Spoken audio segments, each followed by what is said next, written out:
Good morning, everyone. It is 9 a.m. on this Monday, April 13th. Thanks for joining us on Daybreak as we continue to stream through 9:30 this morning. And we begin with the search for answers as it continues 6 years after the homicide of 12-year-old Jaylen Griffin.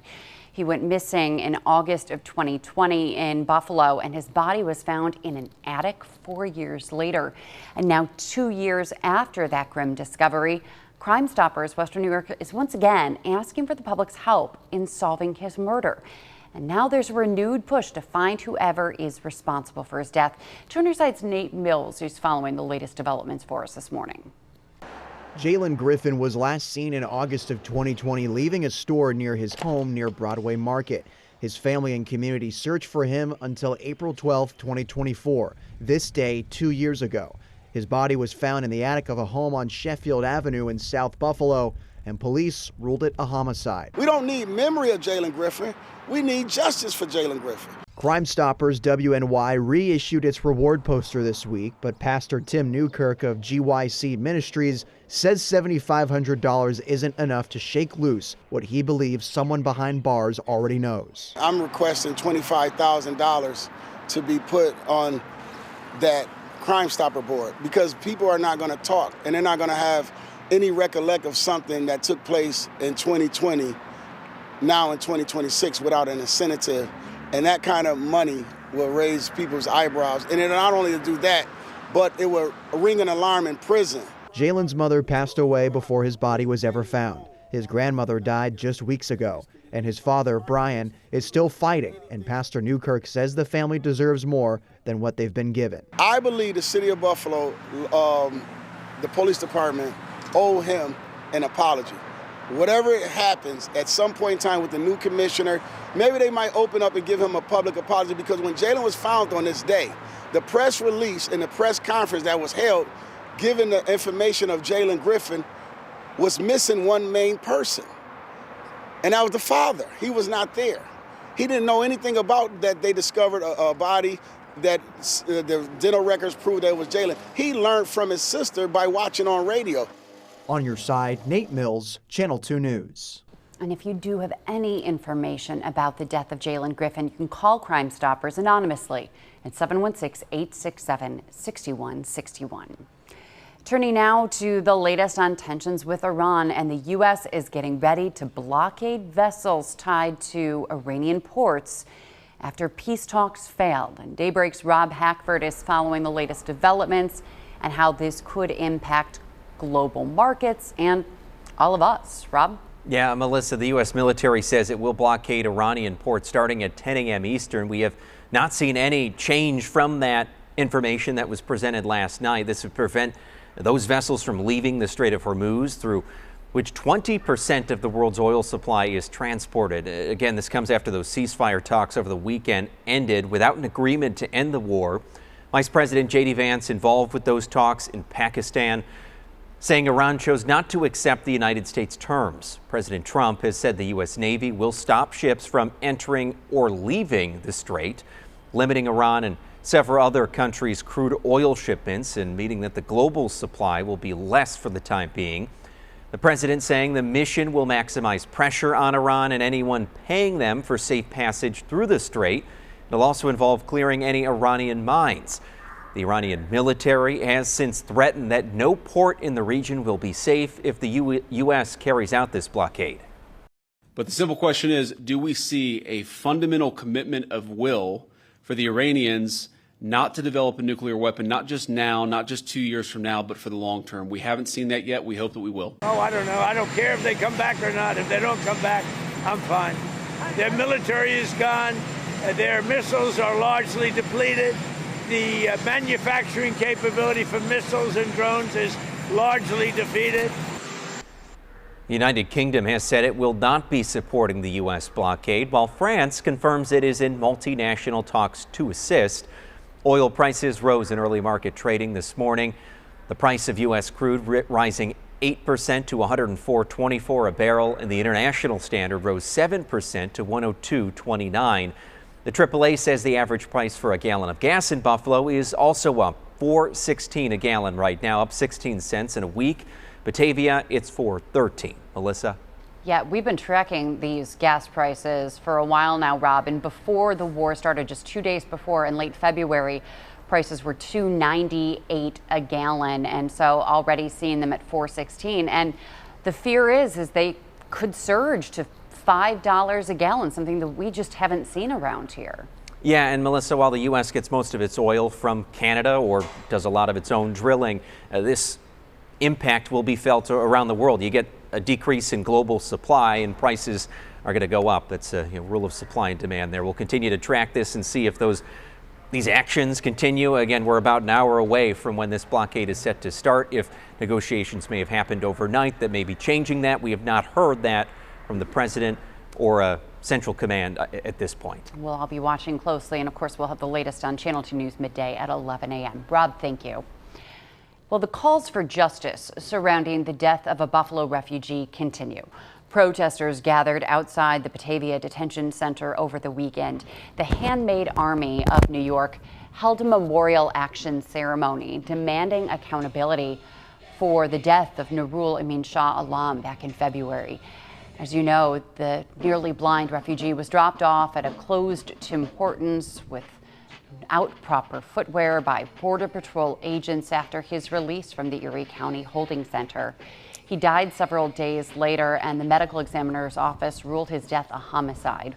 Organizers say this event helps to highlight concerns about how refugees and other individuals are treated while in custody and after release. It should have never happened. So prevention is key. We don't want to, we want to hold those who are accountable. We don't want it to happen in the first place. We don't have to come back and say, hey, we want this person to be punished. We want it to not happen in the first place. We want our neighbors to live through whatever experience they have with law enforcement. Handmaid Army of New York is part of a national group that holds demonstrations about different issues, including women's rights and immigration. All right, switching gears now at 9:07. The Sabres face Chicago tonight, and with a win, they would clinch home ice advantage for the playoffs, which start Saturday. We still don't know who the Sabres will play or which night they'll play, but fans are already looking to get into that playoff action. A limited number of tickets not claimed by season ticket holders go on sale at 10 o'clock this morning. I'm sure a lot of people have set their alarms on their phones to get online. Daybreak's Natalie Foss is live at KeyBank Center. Folks should not be lining up there. Tickets are not on sale at the box office. Got to go online for it. But Natalie, we know that KeyBank Center, which is quiet now, will be just buzzing with people on Wednesday for the final home game of the season, and of course as the parties begin for the Party in the Plaza. Natalie. Oh yeah, Melissa, and there actually were some people lined up here just about an hour ago, but they just came out and told them to go online, that they will not be opening the box office and selling tickets at the box office. There are still a couple stragglers who have decided that they're just going to wait it out and let the ticket officials tell them that. But yes, it is 10 o'clock on Ticketmaster. These are going to be the hottest tickets in town. Everybody's going to be trying to get a chance to see the Sabres here in person, play some playoff hockey at KeyBank Center. And again, 10 o'clock, you're going to want to get that wallet open and get onto Ticketmaster. The team is advising that if you want those tickets, you go on at 10 o'clock and hop in the queue. And as we all know from trying to get concert tickets and other tickets, it's going to definitely be a battle. Those season ticket holders have had the opportunity to buy these playoff tickets for the last 2 weeks. So they are the ones who have been rewarded for waiting all this time in order to watch the Sabres play in the playoffs. The team says what's left is extremely limited. And one expert that we spoke to said, while it may be tough to get your hands on these tickets, they could also get really pricey on the secondary markets as well. It's definitely in the hands of season ticket holders, and they will sell the majority of their seats, if they don't go, and we can expect higher prices for sure. Now, fans who do get the opportunity to buy Ticketmaster tickets from Ticketmaster today, you can purchase 2 tickets per game for any of the 4 potential home playoff games. The team is also planning on hosting a big block party for those games, Party in the Plaza, pregame party right here at Alumni Plaza, but then also they're going to be doing watch parties over at Canalside. They said that they want to make sure that the entire Saberhood is able to participate, so there'll be a huge watch party over in Canalside with a big blow-up screen and food trucks, so there's plenty of ways to get in on the action, even if you aren't able to get those tickets today. Melissa. Yeah, I love that idea of being able to watch the game at Canal Side with your family in a family-friendly environment rather than go to a bar if you can't get tickets to the actual game itself. That sounds great, and some nice options for those fans who just cannot get tickets or, frankly, afford them. All right, Natalie, thank you. I have a question. What's up, Patrick? She brought up, getting tickets to Sabres or your favorite concert, blah, blah, blah. So Barry Manilow was set to play on April 22nd. Right. At KeyBank, and right. I know the show has been canceled or postponed due to health reasons. What were they going to do if there was a playoff hockey game? Like, they can't, once you have a playoff schedule, would they adjust a playoff hockey game because of a concert? Just a thought.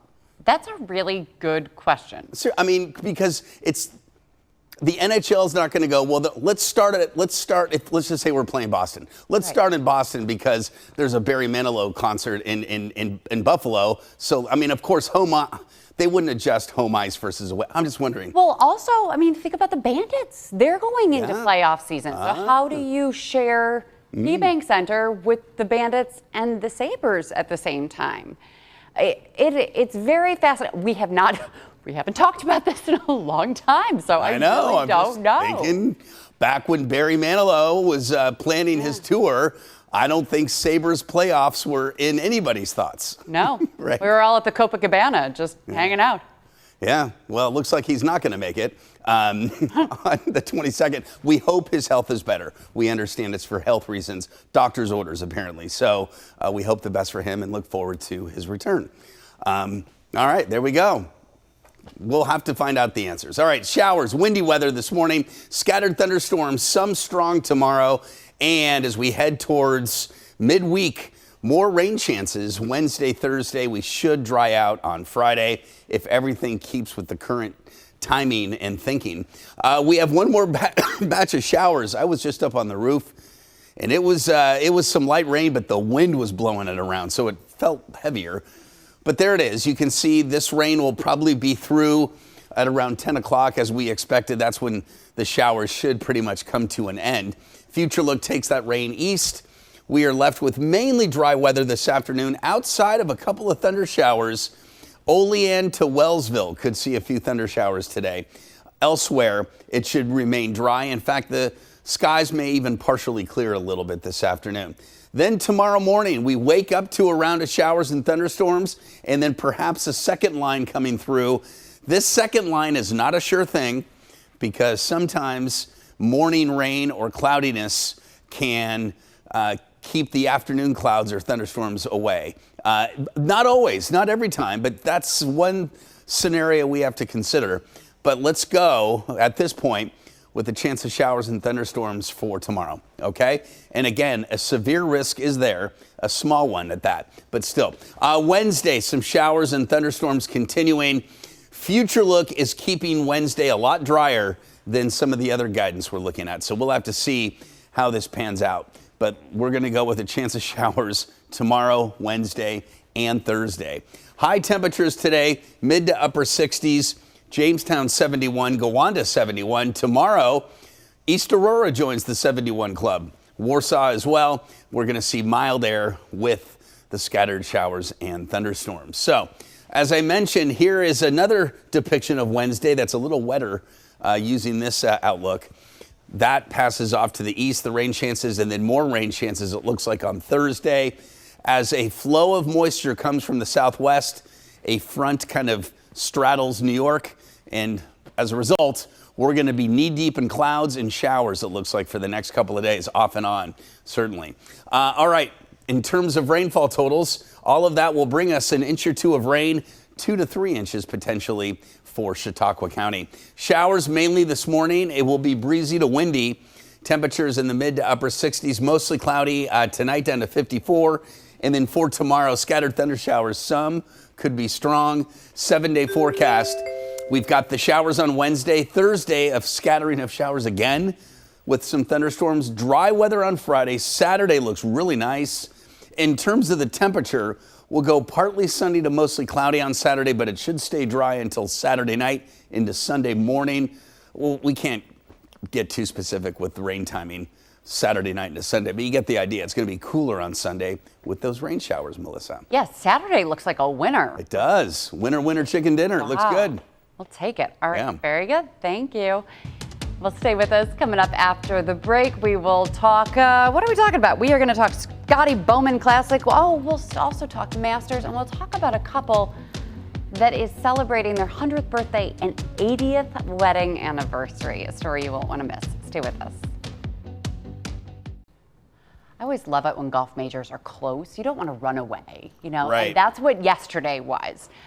Rory McIlroy making history again after a roller coaster of a weekend. He was up he had the greatest lead in a Masters ever, and then let it go. It was 6 strokes was the greatest lead? Yes, Really? after like the second day. Okay. Huh. And, but then he won it, then he lost it, and then he ended up winning it. Right. Little drama on the 18th hole when he hit it really far right, but he ended up securing his second straight green jacket. McIlroy finished 1 stroke ahead of Scotty Scheffler, who was really bad in the beginning of the tournament, and then just, did what Scotty Scheffler does, and, Yeah, what he does with 0 personality, sorry. I'm sorry, he just doesn't show any emotion, anything. Even when he got arrested before that, He was like, okay, major, fine. he was so calm about it. Behind your back. Right. I appreciate his golf. Yeah. I'm sure he's a wonderful father and a wonderful athlete. All of it. I'm just sometimes Rory, you kind of root for because he shows, emotion and passion, and Scheffler's like. I watched him in his post-tournament interview. Who? Scotty Scheffler, and it was just kind of like, I was playing pretty good. I was doing great. Well, Alexis or Balionis, I can't remember her first name. Yes, her. She asked him about not having any birdies, and then she had a lot of criticism facing her about asking him those questions, and she responded really well. She's like, I just have to ask the questions. They can respond. Why was she being criticized? That how do you think he feels after not hitting any? Not having any birdies. She's highlighting an impressive thing. This is very rare for Scotty Scheffler to not have any birdies in 1 round. So of course you have to ask him about what's going through your head. No bogeys. No, Scotty Scheffler in his round the previous day on Saturday did not have any birdies at all during his I thought round. it was did you know you didn't have any bogeys, which is a good thing. No. It was a birdies? It was when he had a really bad day. But then on the final day, he came back and played really well. Okay. So it may have been Friday that he had a bad day, but whichever one it was. The reporter was the one. Anyway, so the biggest eye roll there ever. Rory McIlroy, congratulations to him. He now becomes only the 4th player in golf history to win 2 Masters in a row. The other 3, what company? Jack Nicklaus, Sir Nick Faldo, and Tiger Woods were the only ones to ever go back-to-back. It's amazing. It's good for him. Yeah, and Rory McIlroy now has 6 majors under his belt and has, still a long career ahead of him. Yeah, it's hard to believe. I mean, his first win was, his first major win was in 2011. I didn't know he had been on the tour that long. He looked like such a baby. He was 18 years old, 19 years old when he started playing. This, really, maybe even younger, this awkward looking Irish kid who just didn't even, develop yet. He was just a teenager, the awkward stage teenager. Right. And he, developed into this powerhouse and someone who, really is a defender of classic golf. When Liv came around, Rory was really a defender of the PGA and traditional golf and not getting paid just to be in a league, and the way that Liv wanted to change everything. Rory really defended. Did notice a lot of traditional, he waited for, when he had his final putt, he could have just won the tournament with that putt. He let the other, what was his name? Cam Young. He let him hit first, and then he took it. Yes, no, because he wanted to finish. You want the winner to have the final putt so that everyone. But he marked his ball. End. I just remember Jim Nance made a comment about that, and then also. Right, he marked it because he wanted to let him go so that then he could make the final putt and be at the end and not have to tap it in, wait for the roars, have this other guy finish, and then. Oh, yeah. And it's so Okay, back to me. It's more climactic. Okay, that's a good point. But anyway, I like the idea. I noticed that whenever he spoke to one of the Masters officials, he took his hat off when he shook his hand. I thought, little things like that are just, respect, and I like that. Yeah. But great. And he's got a nice local connection with his wife being from Rochester. Yes. That's kind of cool. Yes. Yeah. So. And she went to RIT, I believe. Yeah. So, congratulations to Rory McIlroy. We make golf sound so interesting, don't we? Some people hate watching golf on TV. I just love it. I love it. It's, especially when it's close, not runaways. Right. And again, I love the one announcer who I miss is Nick Feld. No. What's his name? Oh gosh, who was the announcer that had the sideburns that one came down? He's hysterically funny. Was often with Jim Nance. Yes. What's his name? It was Vern Lundquist, Jim Nance, and Faraday. Yes. Thank you.